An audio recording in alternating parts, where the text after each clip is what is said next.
All right. Well, good morning, you guys. Thank you so much for being here. It is 10 o'clock, so we'll go ahead and get started. My name is Jamie Klinsman. I'm the Outreach Coordinator here at the National Cybersecurity Center, and we are thrilled to be here today for the second part of our three-part series covering the CMMC requirements with Dr. Steve Beatty. Dr. Steve Beatty is a professor and chair of the Computer Sciences Department at MSU Denver, where he helped with the creation of the Bachelor and Masters of Cybersecurity. The bachelor's degree has NSA Center for Academic Excellence certification. Steve has a long background in cybersecurity, including leading the cybersecurity team at the National Center for Atmospheric Research for 5 years. He's a provisional assessor and instructor for the CMMC as well. But before we pass it off to Dr. Beatty, we'll have a few Zoom reminders. First, if you have any questions during this presentation, please feel free to drop them in the chat at the bottom of the screen. We want it to be as interactive as possible, and we'll get those answered for you. Also, this is being recorded, so we'll be sending this back out with Dr. Beatty's slides after the webinar, so keep an eye out for that email. But with that, we'll hand it over to Dr. Beatty. Thank you so much for being here. Thanks so much for having me. Let me get this shared then.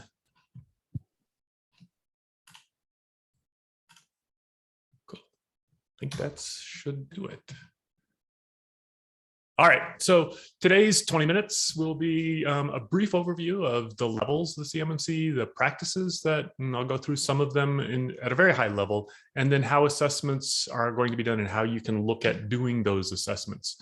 So a quick review from last time is there's two areas that we need to talk about in the CMMC. One is federal contract information, FCI, and this comes out of the FAR regulation. I'm not going to name all the numbers here, even though I have them memorized, but essentially anytime when anybody has a contract with the federal government, they have federal contract information. And that particular FAR regulation is called Basic Safeguarding of Covered Contractor. This is the important part, information system. So it's for the contractors that contract with the US government. The second type of information is Controlled Unclassified Information, CUI. And so CUI is defined by the National Archives and Records Administration. The DoD has its own website that it talks about its CUI. In general, this is controlled technical information, at least for most corporations that are dealing with the Department of Defense, for example. And this comes out of the DFARS clause, and it's entitled Safeguarding Covered Defense Information and Cyber Incident Reporting. So how do you go about protecting your systems? And then how do you go about, when there is a problem, how do you go about reporting those issues? Also say then it's not just the DoD. The DoD certainly kicked off and is one of the major places that we're concerned, or at least we're paying attention to the CMMC, but they state on their own webpage that it was created for the defense supply chain, but there are many other government agencies and allies, and I've spoken with people in other places, if you will, allies of ours, about the CMMC. And so lots of places are interested in it. I would say that the CMMC has a lot of good aspects, even for just general cybersecurity.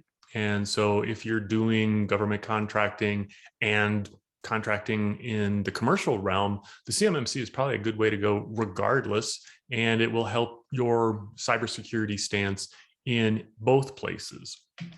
I lost a bet on this one, and so I was not guessing that it was going to be the GSA who was first out of the blocks on the CMMC, but it is. And so the GSA has CMMC language in the STARS 3 and the Polaris GWACS aimed. Both of these then are aimed at small IT businesses.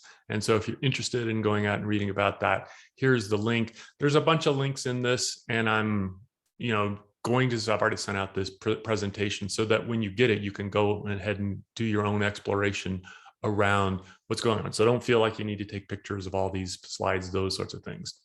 These slides will be provided to you. So there's both a carrot and a stick here. The Department of Defense is essentially saying that we're going to look at maybe providing incentives who voluntarily now, if you will, get a level 2 certification. The interim period ends essentially, as best as all we can tell, May next year, 2023. So May of 2023. So people organizations going about certification between now and then might have some, the Department of Defense might provide some incentives for them to go ahead and do that. There is also a stick. And so I'm quoting here that essentially there is something known as the False Claims Act. And so if a organization claims to be secure and they're not, they may be now essentially sued using the False Claims Act. Actually, the first one of these has already happened.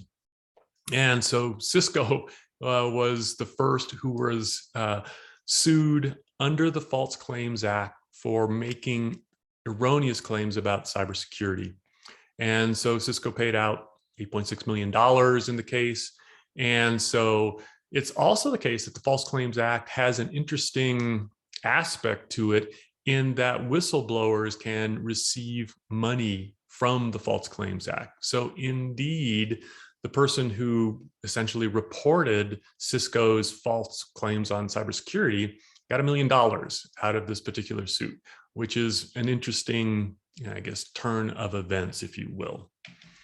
So here is the CMMC Model 2.0, which is the one we're working on at the moment. There are 3 different levels to it. I'm going to start at the bottom. Level 1 is the foundational. The foundational is what everybody has to have. This is what you have to do if you have FCI, Federal Contract Information. And so there are 17 practices. I'll talk a little bit more about those as we go along today. And you must perform an annual self-assessment. So every single year you will upload your self-assessment on these 17 practices. Level 2 then is advanced. This is everybody with Controlled Unclassified Information, CUI. And there are 110 practices, and those practices come from a document called NIST-SP, the National Institute of Standards and Technology, Special Publication 800-171.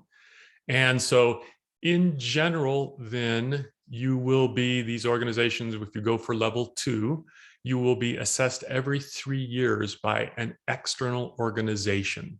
Next time, when we talk in the next Byte of Cyber in November, I'll talk about who these external organizations are and essentially the ecosystem of the CMMC.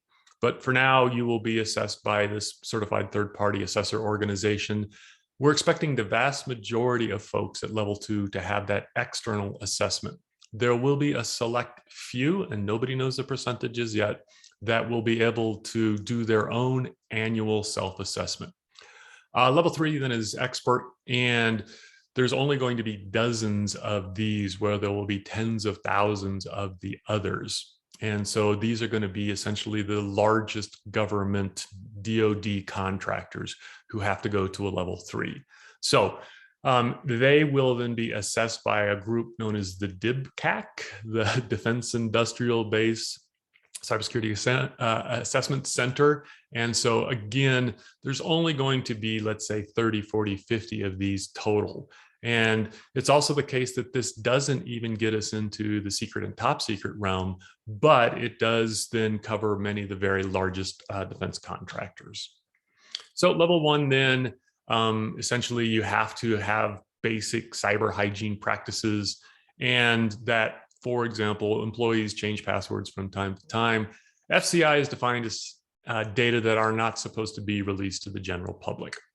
Level 2 then, what we're talking about then, is an organization, and this is important, must have an institutionalized management plan. That is, they have to have a system security plan that is specific to their organization and signed off by an officer of that corporation.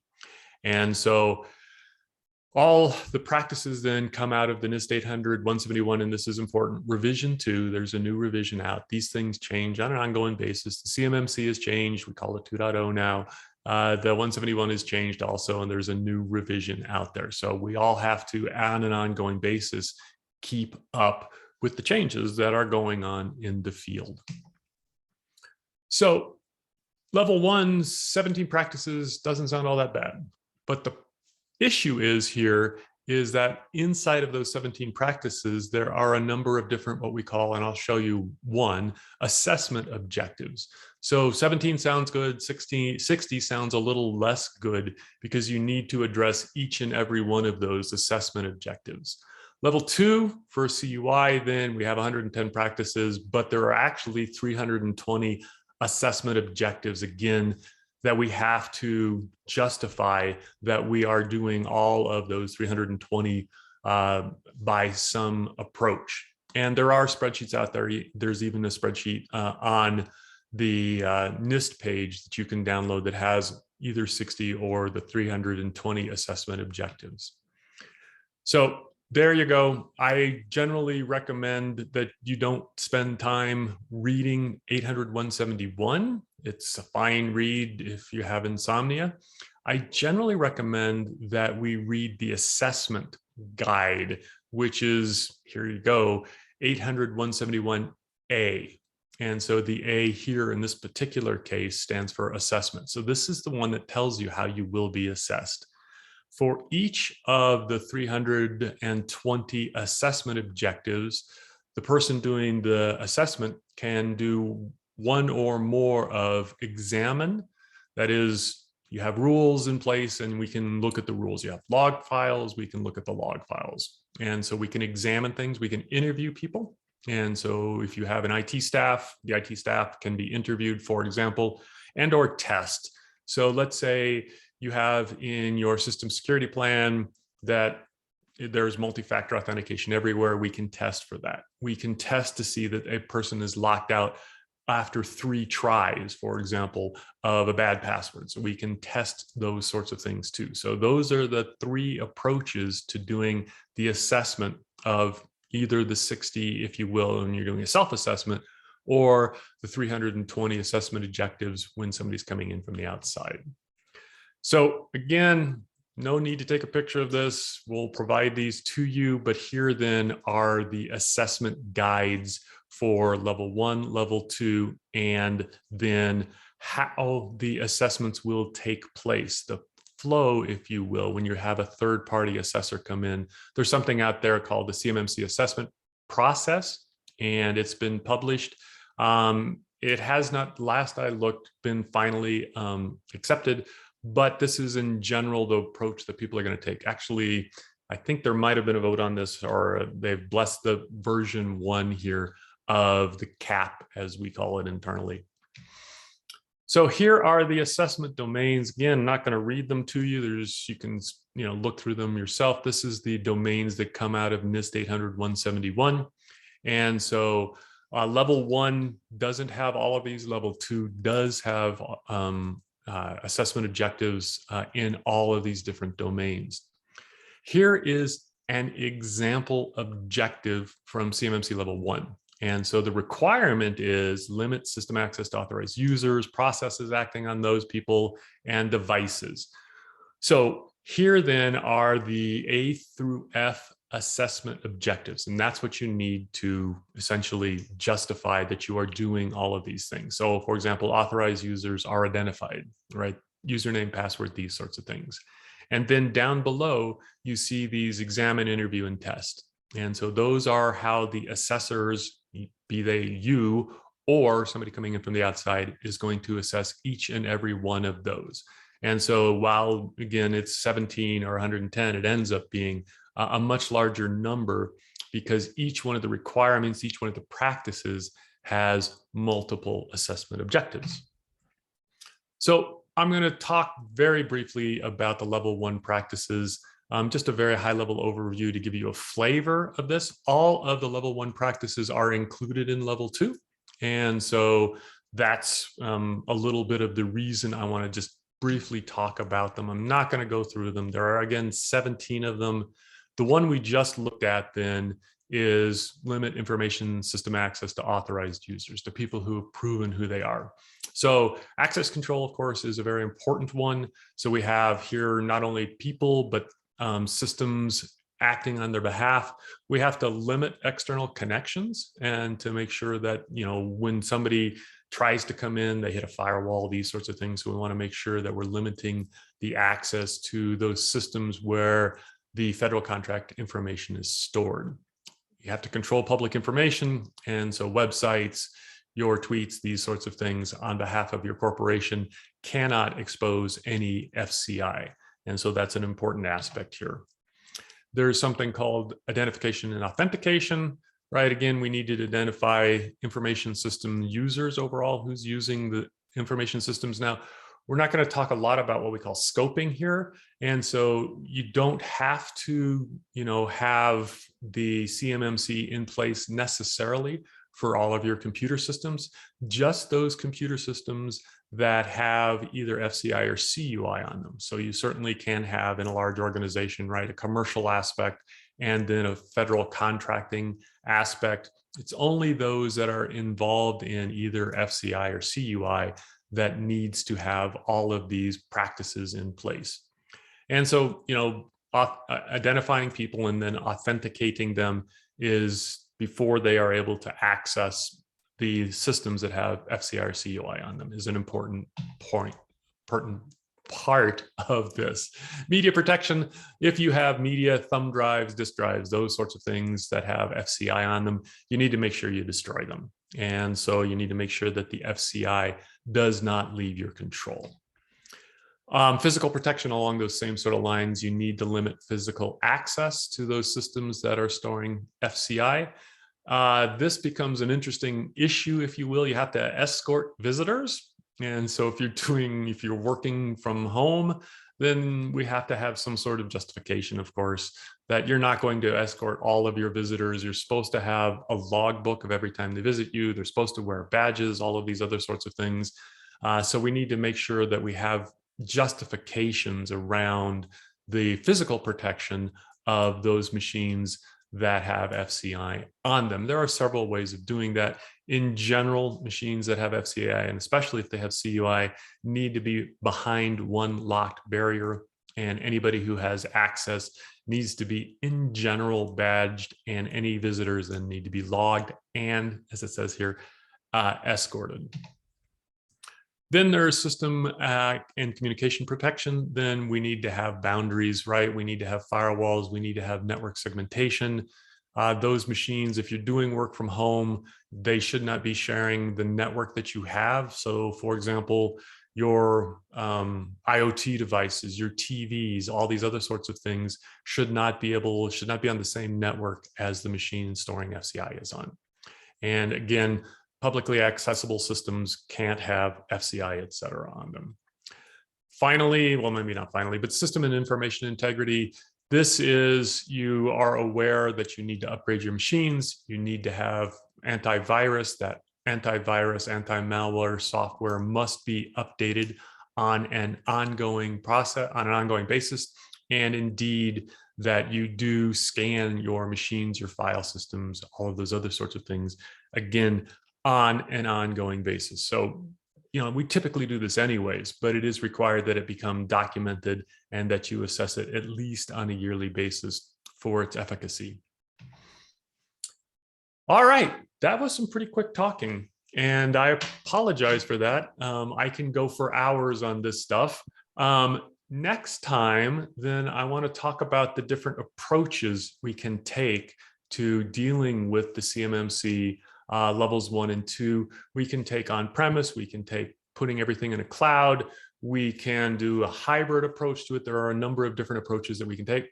Cost, of course, we can only estimate the CMMC level, or the CMMC version 1.0 did have some estimates from the Department of Defense out there as to how much it would cost to implement the CMMC 1.0. They have not released the figures, at least last time I looked, for how much it would cost to implement the CMMC 2.0. We also need to talk timeline. And so we're currently in an interim period. And so it's called rulemaking. And so the thinking is at this point that will be done in March 2023 to be implemented across the board, essentially in May 2023. And then I do want to talk about the ecosystem, how all of the different players who are in this arena talk with each other, who you need to contract with, and then where you can get things like training and those sorts of things. So that will be my talking very quickly next time. So are there any questions that I can address right off the bat? We'll give them, I'm looking at the chat, I don't see any yet, but we'll give you guys a minute here. If you have anything, please drop it in there. And as Dr. Beatty mentioned, our third part is coming up on November 17th. So keep an eye out for that email and be sure to register for that. And thank you so much, sir. I don't see any questions coming through just yet, but we are so, so grateful. This was really informative information and so, so important. So thank you so much for being here. Yeah, it's my pleasure. Let me see.